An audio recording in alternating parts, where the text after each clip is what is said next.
السلام على العالم. إخواني الفيسبوكيين، أخواتي الفيسبوكيات، متبعي ومتبعات الهشموشي، شفنا كاملين، شاف العالم وشاف المغرب بصفة خاصة والعالم بصفة عامة كيفاش عشنا الزلزال اللي وقع في إقليم الحوز. وبهذه المناسبة كنترحموا على جميع الضحايا اللي توفاو في ذاك الحادث المأساوي، والله يرحمهم برحمته ويتقبلهم من الشهداء، والله يشافي المرضى والجرحى اللي تصابوا في الزلزال. زلزال الحوز الأبيض والأسود. زلزال الحوز كان فيه الخير وكان فيه الشر. نتكلموا على بعض، غادي نتكلموا في هذا الفيديو ان شاء الله على بعض الامور الايجابيه والسلبيه، وعلى الخير وعلى الشر اللي وقع في هذا الحادث ديال الزلزال. نبداو بالامور السلبيه باش نخليو الايجابي في الثاني نختموا به ختامه مسك. ضمن الامور السلبيه اللي وقعت في زلزال الحوت هو اننا شفنا الاسترزاق. الناس جاعت، الناس جاها الجشع وبغات تزيد وتستغل هذه الفرصه ديال الزلزال ديال الحوز باش تسترزق عباد الله، باش تنصب على عباد الله. منها الناس اللي بغاو يشريو المواد الغذائيه او يشريو الغطاء ويشريو المسائل الفراش والملايات. الناس اللي طلعوا للمدن لقاو بان هذاك الغطاء وهذاك الفراش وداك الشيء اللي بغاو يشريوه الناس ديال الحوز لقاوه باهظ الثمن. يعني مول السيد مول المحل غلا عليهم ولا كيتسمسر. يعني الانسان مبقاش كيساهم في الخير. ولات هذه هي الفرصه، قال هذه هي الفرصه. الناس كاين المحسنين، كاين محسنات، كاين ناس كتعاون على برا. سيدي نضرب ضربتي، ولكن هذا لا، هذا لا ينم عن السلوك الانساني ولا ينم عن سلوك انساني محض، ولا ينم عن ان الانسان مسلم وخصو يتعاون مع اخوته المسلمين في هذه الازمه هذه. كذلك شفنا ناس كيطلعوا تما وكيضربوا كيتصوروا وكيديروا فيديوهات باش يبينوا الناس ويكذبوا على الناس. كاين اصلا كيكذبوا على الناس كانهم جابوا فيديوهات مفبركه وانهم كيبينوا الناس ان هو زلزال الحوز وبزاف باش انهم يضربوا الصف الصحيح. ولكن المديريه العامه ديال الامن الوطني راها دارت عقوبات صارمه وراها غتتابع هاد الناس هادو اللي طلعوا للحوز وبداو كيصوروا فيديوهات بانهم بدون رخصه وبدون يعني حتى شي حاجه. انت ما عندكش الصفه ديال الصحفي وكتطلع وكتصور وكتجيب انك باش تدخل صريف مور داك الفيديوهات، او انك كدير واحد الفيديوهات مفبركه كتجيب لنا واحد من تركيا وواحد من الصومال وواحد من الهند وكتجي وكتحطو بانك باش تدخل الصرف على خوتك المسلمين. هذا ليس بالاسلامي في شيء، لان المسلمين ماشي هكا. حنا ما كنضربوش بعضنا البعض، حنا خصنا نتعاونوا مع بعضنا البعض. وناهيك على الناس كذلك اللي كيمشيو وكيديو مثلا، لان تبارك الله كيفاش شفتوا الخير والرموكات اللي وصل للناس، لان كاين بعض الدواوير اللي تعرضوا للناس اللي كانوا كيديو المؤونه للناس اللي كاين في الحوز. كيفاش كتعرضوا لهم كيديو لهم كيقولوا حنا الناس محتاجه، هم محتاجينش في الاصل، فقط لانهم ولاو كيبيعوا ويشريوا. ولا التجاره. هاد الازمه ديال الزلزال حركت بزاف ديال تجار الازمات يعني ولاو كيتعرضوا للناس الدواوير كيقولوا حنا محتاجين وكيعطيوهم هذوك الناس، لان بطبيعه الحال انت داي واحد الرموك كتشوف واحد الناس حاطين تليبورتور ديالهم ولا طوموبيل ولا شي حاجه كيقول لك اخويا حنا محتاجين. انت كمتطوع دائما انك ما كتشوفش، ما عارفش الدوار، ما عارفش المناطق شنو هي، كتضطر تعطيك كتقول هاد البركه ماشي مشكل، ولكن ديك البركه اللي كتوصل للناس ديال بصح ما كتوصلش. وحنا كنشوفوا فيديوهات بان الناس كيقولوا حنا وصلت حتى حاجه، ولكن الغريب في الامر ان كاين ماشي ما كتوصلش، هي راه كتوصل، ولكن تجار الازمات هما اللي كيحبسوها في الطريق. حنا ما نجعلوش من الزلزال تجاره، لان هذا حشومه وعيب. واش هاد الناس ما عندهمش قلب، ما عندهمش ما عندهمش ضمير، ما عندهمش احساس، ما عندهمش شعور. تصور راسك انت ضربك زلزال وواحد تحت الانقاض وكتسنى وغادي تسنى يعني الناس يجيو يعاونوك، واش تبغي ناس واحد اخرين بانه يتعرضوا ويديو لك هذيك الرزق اللي جايبوا لك غير محسنين؟ حتى واحد ما يبغي يتحط في هذا الموقف هذا. شوف الاخوان، كل واحد يحط راسو في الموقف ديال داك الناس ديال اللي ضربهم ساكن الزلزال. انت حنا انسان، والانسان معروف بانه خصو يكون حساس، يحس بخوه الانسان.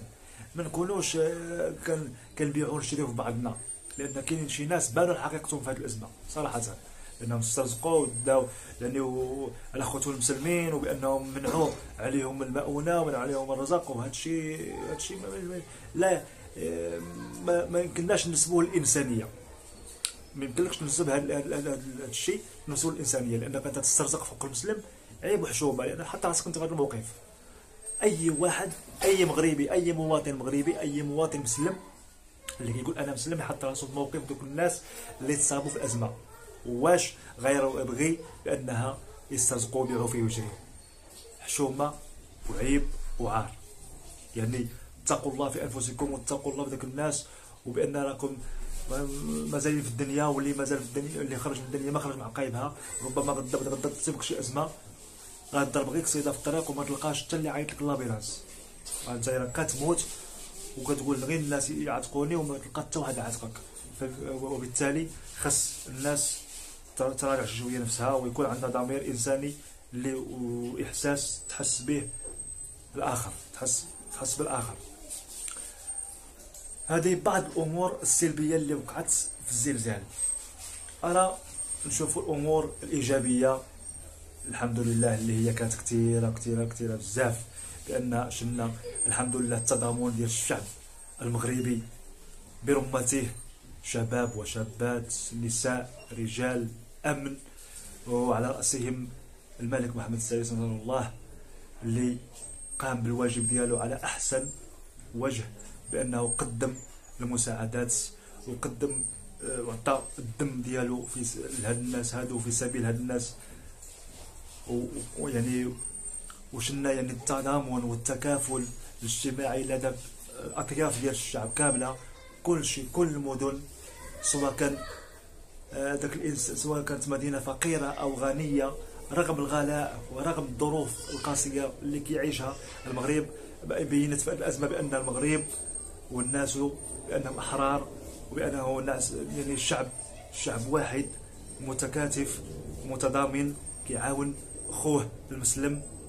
شفنا بزاف ديال الامور جويه، منها التبرع بالدم، منها يعني الاعطاء القليل والكثير، بان بانوا محسنين بزاف لا من داخل ولا من خارج المغرب. بانوا دول بحال اسبانيا، فرنسا كذلك كيعاونوا، باغيين يعاونوا المغرب بداك الشيء اللي عندهم، وكل شيء يعني ساهم بيد واحده. حنا ولينا بحال سلسله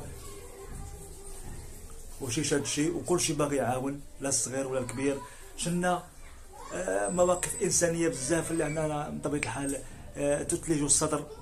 شلنا كيفاش هاد السيد اللي جاب مول البيكالا، اللي جاب الخنشه ديال الطحين وما باغي يتصور لا والو، جاب خنشه ديال الطحين فيها واحد 5 كيلو ولا 6 كيلو ديال الطحين، جاب البيكالا ديالو وحطها ومشى. شلنا كذلك الموقف الانساني ديال المراه اللي عندها كتكسب خاتم ديال الذهب، جايه قالت لهم انا عندي خاتم ديال الذهب، جات وعطاتو وبغات توهبو في سبيل الله، في سبيل دوك الناس الضحايا. شلنا بزاف د المواقف الانسانيه اللي صراحه كنفرحوا ملي كنشوفوا هذا الشيء، رغم بان الاسترزاق، ولكن كاين الجانب المضيء في هذا الازمه. لان شلنا بزاف ديال الناس بغاو يساهموا ولو بالقليل بغاو يساهموا في هذه الازمه ويدخلوا الفرحه على هذوك الناس. نتمنى الله سبحانه وتعالى يخلي المغرب ديما هكا متكافل متماسك، ونتمنى هذا التضامن اللي شفناه في الازمه ديال الحوز ما يوقفش غير هنا، بانه يستمر، باننا نساهموا ونعاونوا بعضياتنا، ماشي يعني في الازمات ملي ما عندوش نعاونوا. شتي كان مثلا اي واحد يعاون خوه المسلم بحال هذه الازمه هذه، رانا غنقضيو على الفقر بصفه نهائيه، ما يبقاش عندنا الفقر في المغرب ان شاء الله لا بقى. ولكن الحمد لله الخير كما قال الرسول صلى الله عليه وسلم: الخير في امتي الى قيام الساعه. والحمد لله شلنا الرعايه المولويه، يعني الناس ديال الحوز وكيفاش تكلف بالاطفال وكيفاش بانه غادي يبني ديور يعني في وقت وجيز، لان حنا كنعرفوا اننا مقبلين على فصل الشتاء. وفصل الشتاء كيكون في هذيك المناطق ديال الاطلس والمناطق سميتو كيكون عندهم الجو منخفض ودرجه الحراره منخفضه بزاف. يعني هادشي كلشي كيفرح باننا في هذا المغرب ثبتنا، يعني في هذه الازمه عفوا في هذه الازمه ثبتنا باننا مغاربه احرار، واننا نستاهلوا الاحسان، وباننا ديما غادي نبقاو يد واحده ومتضامنين ومتكافلين. ونتمنى هذا الشيء ما يوقفش هنا، يزيد القدام، واننا نعاونوا بعضنا بعض، نقلبوا على الفقراء، نقلبوا على المساكين، نقلبوا على المعوزين، نقلبوا على الاشخاص ذوي اعاقه، نقلبوا على الارامل. اي واحد محتاج المساعده ديال بصح ما نبخلوش عليه ونعاونوه. والله سبحانه وتعالى مثل المؤمنين في تودهم وتراحمهم وتعاطفهم مثل الجسد الواحد، بحال الجسد الواحد اذا اشتكى منه عضو تداعى له سائر الجسد بالسهر والحمى. والحمد لله والشكر لله على هذا الشيء. وكنتمنى من يعني بان هذا الفيديو يتبارطاجا، وكنتمناو الخير لهذه البلاد ان شاء الله، وتزيد القدام يعني بالشعب ديالها، بالتكافل ديالها، بالرعايه المولويه الساميه بكل الاطياف ديال المجتمع. وهذا فلنجعل مسك الختام. أفضل الصلاة والسلام على خير الورى وخير الأنام محمد بن عبد الله عليه الصلاة وأزكى السلام، وتهلاو في راسكم.